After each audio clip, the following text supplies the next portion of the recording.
और खबरों में आगे बढ़ते हुए एक बड़ी खबर का रुख कर रहे हैं। इस वक्त की बड़ी खबर आपको बता दें, हरियाणा महिला आयोग की अध्यक्ष बनी उषा प्रियदर्शनी। हरियाणा न्यूज पर सबसे पहले उषा प्रियदर्शनी ने हाईकमान का आभार जताया है। हरियाणा न्यूज पर बोली उषा प्रियदर्शनी, बीजेपी ने हमेशा महिलाओं के सम्मान को आगे बढ़ाया है। पहले भी मैंने महिलाओं के लिए लगातार काम किया। महिलाओं को न्याय दिलाने का काम ईमानदारी से करूंगी। उन्होंने कहा कि महिलाओं के उनके हक और कानून के प्रति जागरूक करूंगी। हरियाणा सरकार ने एक बड़ी जिम्मेदारी आज गुरुग्राम की बात करूं तो गुरुग्राम को सौंपी है। जिस तरीके से प्रदेश महिला अध्यक्ष की जिम्मेदारी पहले दी गई थी उषा प्रियदर्शनी को, अब उनको महिला आयोग का चेयरमैन भी नियुक्त कर दिया गया है। मेरे साथ ही सबसे पहले मैम आपको बहुत बहुत बधाई हो। संजय जी, सबसे पहले तो मैं हरियाणा न्यूज का धन्यवाद करूंगी और आपके माध्यम से धन्यवाद देना चाहूँगी कि जो जिम्मेदारी, क्योंकि आपने ठीक कहा कि पहले भी मुझे प्रदेश नेतृत्व ने महिलाओं का नेतृत्व करने का काम मुझे दिया हुआ था और उसको बखूबी मैंने निभाने का काम किया। आज आपके माध्यम से मैं देश के यशस्वी प्रधानमंत्री नरेंद्र भाई मोदी जी का, हमारे राष्ट्रीय अध्यक्ष नितिन नवीन जी का, अमित शाह भाई का और हमारे प्रदेश के मुख्यमंत्री आदरणीय नायब सिंह सैनी जी का, हमारी प्रदेश की अध्यक्षा जो 33% आरक्षण और कहीं ना कहीं मोदी जी का जो सपना है कि महिला सशक्तिकरण को आगे बढ़ाने का, उस और एक कदम बहुत बड़ा हरियाणा को एक कमान सौंपी है।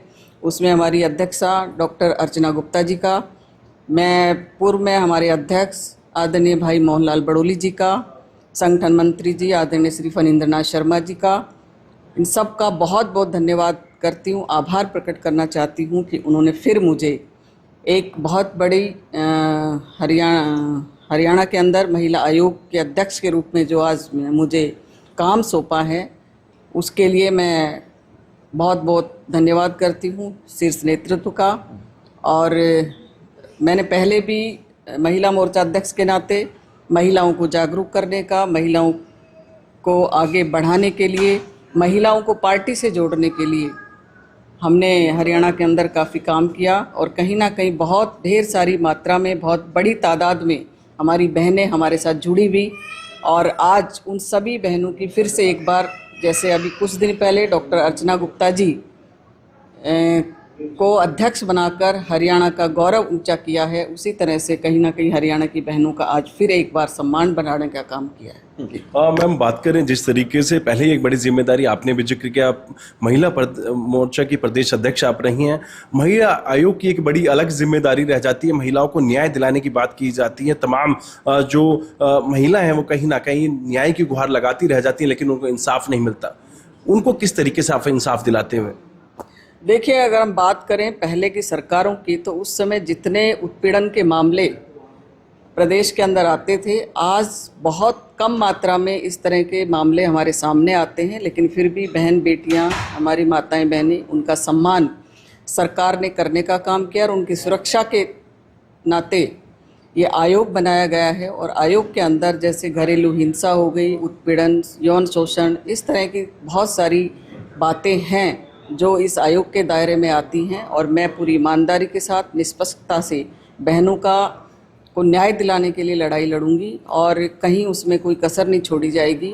दूसरी बात, एक बड़ी कमी रहती है जो अगर मैं इसको एक चुनौती कहूँगी कि हरियाणा के अंदर या पूरे देश के अंदर बहन बेटियों को जो कानून उनके लिए उनका प्रारूप के रूप में उनको बनाए गए हैं कानून, उन कानूनों की सही जानकारी उनको नहीं है, जिसके तहत वो अपनी शिकायत दर्ज करा सके। और कहीं ना कहीं किसी ना किसी मानसिक दबाव या परिवार के दबाव के कारण उनके साथ जो घटनाएं होती हैं वो कानून तक नहीं पहुंच पाती। तो मेरा सबसे पहला बड़ा उद्देश्य रहेगा कि मैं उनको जागरूक कर पाऊं कि तुम्हारे लिए कानून है, सरकार है, तुम्हें अपने मन में जो किसी भी तरह का तनाव या डर है, परिवार का है, समाज का है, उसको निकाल करके अपने लिए लड़ाई लड़ने के लिए बाहर निकलना होगा। मैम, जब जिसको ये जिम्मेदारी दी गई है, तमाम जो हैं वादे और दावे ज़रूर करते नजर आए, लेकिन जब जिम्मेदारी मिल जाती है तो कहीं ना कहीं जो महिला है वो उसके बावजूद भी कहीं ना कहीं असंतुष्ट नजर आती हैं, क्योंकि हाल ही में देखे गए तमाम आरोप लगते हैं इस तरीके के। और हाल ही में जो महिला आयोग की चेयरमैन रही हैं रेणु भाटिया, उन्होंने भी विवादित बयान दिया और वो इस्तीफा देने के बाद आपको ये जिम्मेदारी मिली है। तो किस तरीके से आप वो जिम्मेदारी निभाने वाले हैं, किस तरीके से जो महिलाएं हैं, जो बच्चियां हैं, उनके साथ जो एक कम्युनिकेशन गैप हमेशा से रहा है उसको किस तरीके से फुलफिल करेंगे? देखिए, बात मैं आदरणीय हमारी बड़ी बहन रेणु भाटिया जी की करूंगी। उन्होंने काफ़ी लंबे समय तक आयोग में काम किया है और कहीं ना कहीं बहुत अच्छा काम उन्होंने किया है। बड़े अच्छे बहनों के लिए लड़ाई लड़ने का काम उन्होंने किया है और हमने भी उनसे काफ़ी सीखा और आगे भी सीखते रहेंगे।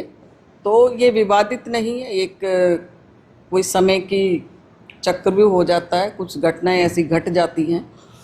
और रही बात मैं किस तरह से काम करूंगी, तो मुझे लगता है मेरी जो बात मैंने बताया, स्कूल हैं, कॉलेज में जहां हमारी बेटियां पढ़ती हैं, लिखती हैं, उनको कहीं ना कहीं डिफेंसिव, वो अपने उनके साथ जो भी घटना है या कोई भी गलत तरीके से उनके साथ व्यवहार करता है, उस बात को वो बाहर निकालें, हम तक लेकर आएँ। तो ये जागृति जब सबके साथ आएगी, क्योंकि ये खाली एक कानून का, सरकार का ही काम नहीं है, समाज का भी एक बहुत बड़ा नैतिक दायित्व बनता है। और समाज को भी, हमारे यहाँ बहन बेटियों को देवी का रूप माना गया है और लोगों को भी जो इस तरह की मानसिकता रखते हैं, हमारे भाई हैं या जो भी हैं, उनको भी इस बात को समझना होगा कि घर में बहन बेटियाँ हम सबके हैं और सबका आदर सम्मान करें और इस तरह की मानसिकता से दूर रहें। तो ये जागृति लाने का काम भी मुझे लगता है कि हमारे लिए एक रहेगा, मुझे करना चाहिए। सबसे बड़ी 3 ऐसी प्राथमिकताएं कौन सी रहने वाली है उषा प्रियदर्शी की, जो सबसे पहले पहली कलम से करने जा रहे हैं, जिससे कि महिला अपने आप को प्रदेश भर में सुरक्षित महसूस करे? देखिए, सबसे पहले तो जन जागरण अभियान होगा। प्रत्येक जिलों में जाऊंगी और स्कूल कॉलेजों की जो मैंने बात की है, वहाँ पर इस जागृति को, कानून के बारे में जागृत करना सबसे बड़ा एक काम है। अगर बहनें जागृत हो जाएंगी कि हाँ, उनके को चिंता करने की ज़रूरत नहीं है, डरने की ज़रूरत नहीं है, उनके लिए कानून है। और जब ये सब होगा तो कहीं ना कहीं समाज में एक नया बदलाव आएगा और वो अपनी बात रखने के लिए स्वच्छंद रूप से स्वतंत्र रहेंगी। सरकार ने 2 बड़ी जिम्मेदारी दी। पहले महिला जो वर्ग है उसकी कहीं ना कहीं आप प्रदेश अध्यक्ष हैं, आप एक महिला आयोग की चेयरपर्सन आपको नियुक्त किया गया है, तो कहीं ना कहीं 2 बड़ी जिम्मेदारी है। किस तरीके से तालमेल करेंगे प्रदेश भर की जो महिलाएं हैं, जो बच्चियां हैं, वो अपने आप को सुरक्षित महसूस करें, और साथ ही साथ सरकार का धन्यवाद करना चाहेंगे कि आपको 2 बड़ी महत्वपूर्ण जो भूमिका है, और जिस तरीके से अभी हरियाणा में एक बड़ा बदलाव किया है, महिला को एक प्रदेश अध्यक्ष की जो है जिम्मेदारी दी गई है। 33% आरक्षण की बात कही जाती है, तो कहीं ना कहीं बीजेपी उसको साकार करती हुई नजर आ रही है। देखिए, आपको ध्यान होगा जब 33% का नारी शक्ति वंदन बिल देश के यशस्वी प्रधानमंत्री लेकर आए थे, तो कांग्रेस ने या उनके जो जुड़े हुए जितने भी दल थे, उन लोगों ने उस बिल को गिराने का काम किया। और जितने भी, अगर मैं बंगाल में बात करूं या इधर कहीं भी किसी भी राज्य की बात करूं, तो ये एक बहुत बड़ा उन्होंने महिलाओं का अपमान करने का काम किया था। लेकिन वही ये अगर देश के यशस्वी प्रधानमंत्री कोई बात कहते हैं तो बात नहीं होती, वो संकल्प होती है। और उस संकल्प के तहत ही आज हरियाणा राज्य को एक महिला शक्ति के रूप में प्रदेश अध्यक्ष बना करके महिलाओं का गौरव बढ़ाने का काम किया है।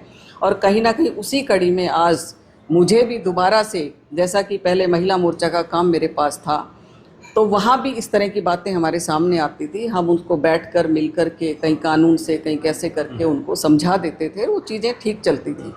अब ये एक कानून के दायरे में रहकर हमें काम करना है। तो आयोग की गरिमा है, गरिमा को ध्यान में रखते हुए जो भी सुरक्षा के प्रबंध करने चाहिए हमारी बहन बेटियों के लिए, उन सब के लिए हम वो काम करेंगे, जागृति लाने का काम करेंगे। एक आपके माध्यम से, और जो अंतिम सवाल पहले, एक फेक जो केस आते हैं, चाहे देखिए पुरुष हो, पुरुष का भी अपना एक सम्मान होता है। कई दफ़ा हमारी बहन बेटियां थोड़ा भटक करके इस तरह के कुछ फेक केस लेकर भी आती हैं, तो उनको भी मैं कहना चाहूँगी कि वो इस तरह के चीज़ों से दूर रहें और इस तरह के फेक केस अपने दिमाग में लाना उनके लिए उचित नहीं होगा। क्योंकि हमारे यहाँ महिला और पुरुष दोनों गाड़ी के पहिए हैं और दोनों से ही संसार चलता है, समाज चलता है और देश चलता है। 2 अंतिम सवाल। पहले, कहीं ना कहीं अभी भी महिला जो है पुलिस थाने जाने से कतराती है, भले ही महिला जो पुलिस स्टेशन खोले गए हो, तो उस तालमेल को किस तरीके से आप रिवाइव करेंगे, फुलफिल करेंगे, पहला सवाल। दूसरा सवाल कि आप महिला प्रदेश अध्यक्ष हैं,